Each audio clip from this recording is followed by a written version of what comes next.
আর বন্ধুরা, আজ আমি বানাচ্ছি একেবারে অন্যরকম স্বাদের পটলের পুর ভরা পোস্ত, চালমগজ আর পেঁয়াজ দিয়ে তৈরি হবে দারুণ মজার একটা পুর। আর আলু দিয়ে হবে ঘন ঝোল। তা চলুন শুরু করা যাক। দেখুন, আমি এখানে পটল নিয়েছি। পটলগুলো একটু খুব মোটা মোটা নিতে হবে, তাহলে খুব ভালো হয়। পটলগুলোকে আমি এখন ছুলে তারপরে এর ভিতর থেকে বীজ বার করব। বীজ বের করে তারপরে আমি আবার দেখাচ্ছি। পটলগুলো দেখুন আমি পুরো ছুলে নিয়েছি। এই যে এর ভিতরে এই যে একটু বড় করে কেটেছি, মোটা দিকটায় দিয়ে কেটে আমি এই এখন চামচ দিয়ে এর ভিতর থেকে এই ভিতরের বীজগুলো সব বের করে দেব। বীজ বের করে আমি আবার কিভাবে করছি আবার দেখাচ্ছি। দেখুন, আমি ভিতর থেকে বীজগুলো সব বের করে নিয়েছি। এইভাবে আমি সব পটলগুলোরই বীজ বের করে নেব। আর আমি এই বীজগুলো বের করেছি, এই বীজগুলোও ফেলবো না, এগুলোও কাজে লাগাবো। আমি সব পটলগুলোর বীজ ছাড়িয়ে দিয়েছি। ছাড়িয়ে এগুলোকে জল দিয়ে ধুয়ে নিয়েছি। দিয়ে আমি একটু উপুর করে করে রেখে দিচ্ছি যাতে জলটা ঝরে যায়। আর এখানে বীজগুলো আমি সব দেখুন, এগুলো বীজগুলো সব খুলে রেখেছি। এগুলোকে পেস্ট করব আমি আলাদাভাবে। আমি দেখুন এখানে চালমগজ আর পোস্ত নিয়েছি, এগুলো সমান সমান পরিমাণ আছে। একটা বড় টমেটো নিয়েছি, এখানে 5টা কাঁচা লঙ্কা নিয়েছি। আপনারা যার যার পরিমাণ মতন ঝাল দেবেন। আমি এগুলোকে পেস্ট করব আর পটলের বীজগুলোও পেস্ট করব। দেখুন বন্ধুরা, আমি সর্ষের তেল দিয়েছি কড়াতে, আর দিয়ে 1 চামচ কালো জিরে দিয়েছি ফোড়নে। এর মধ্যে আমি 4টা বড় বড় পেঁয়াজ কুচিয়ে এর মধ্যে দিয়ে দিলাম। পেঁয়াজটা নাড়াচাড়া করে নিয়েছি। পেঁয়াজটা আমি বেশি ভাজবো না। এখন আমি ওই পোস্ত, চালমগজ, টমেটো, কাঁচা লঙ্কা সব পেস্ট করে এর মধ্যে দিয়ে দেবো। আমার পেঁয়াজটা হালকা ভাজা হয়েছে। এর মধ্যে আমি একটু নুন, একটু চিনি, একটু হলুদ গুঁড়ো দিয়ে দিলাম। সব ওইগুলো মিশিয়ে নিয়েছি, নুন, হলুদ আর একটু মিষ্টি। আর এর মধ্যে আমি এই যে পটলের বীজগুলো পেস্ট করে এর মধ্যে দিয়ে দিলাম। দিয়ে আবার নাড়াচাড়া করি। এটাকে একটু ড্রাই হোক, নাহলে তো পটলের ভিতরে ভরা যাবে না। এটা পটলের ভিতরে ভরা পুরটা তৈরি করছি। ধরা পটলের বীজ আর পেঁয়াজ দিয়ে আমার কষানো হয়ে গেছে, তেল ছেড়ে দিয়েছে। এর মধ্যে আমি পোস্ত, চালমগজ, টমেটো আর কাঁচা লঙ্কা বাটাটা দিয়ে দিলাম।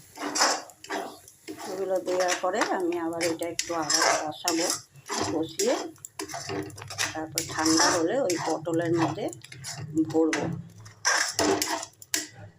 পুরটা আমার এরকম হয়েছে, একদম শুকনো করে ফেলেছি। আমি এই পুরটা এর ভিতরে এমনি করে করে ভরে দেব। এটা পুরো ভরবো না, এটা পুরোটা ভরবো না। কারণ এটা বেশি ভরলে এটা ভাজতে গেলে তখন বেরিয়ে যাবে। এটা এইভাবে একটু কম কম ভরবেন। হাফ হাফ করে ভরলেও ভালোই হয়, বেশি ভরলে আবার পুরটা বেরিয়ে যাবে।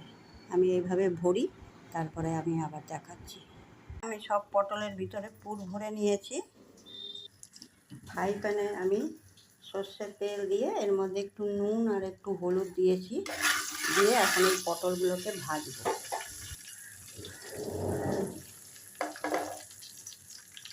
পটলগুলো ভাজতে বসিয়ে দিয়েছি। আমি একটু এটাকে ঢাকা দিয়ে দিয়ে ভাজবো। আমি আবার এখানে 1.5 চামচ, 4 চামচের 1.5 চামচ হলুদ গুঁড়ো আছে, 2 চামচ জিরের গুঁড়ো আছে, 1/2 চামচ লঙ্কার গুঁড়ো আছে, 1/2 চামচ চিনি আছে, পরিমাণ মতো নুন আছে। এখানে একটু আদা গ্রেট করে নিয়েছি, একটা টমেটো আছে। এগুলো আমি একসঙ্গে পেস্ট করবো। ভাজা হতে হতে আমি এখানে কড়াতে আবার একটা তেল দিয়েছি, এর মধ্যে জিরে আর তেজপাতা ফোড়ন দিয়েছি। দিয়ে আমি যে মশলাটা দেখালাম সেটাকে এর মধ্যে দিয়ে দিলাম। এবারে এই মশলাটা আমি কষাবো। দেখুন আমার মশলাটা কষানো হচ্ছে। এর মধ্যে আমি একটু আলু ভেজে রেখেছিলাম নুন হলুদ দিয়ে, একটু বড় বড় করে কেটেছি লম্বা লম্বা করে। এটাকে এখন কষাবো আলুর সাথে।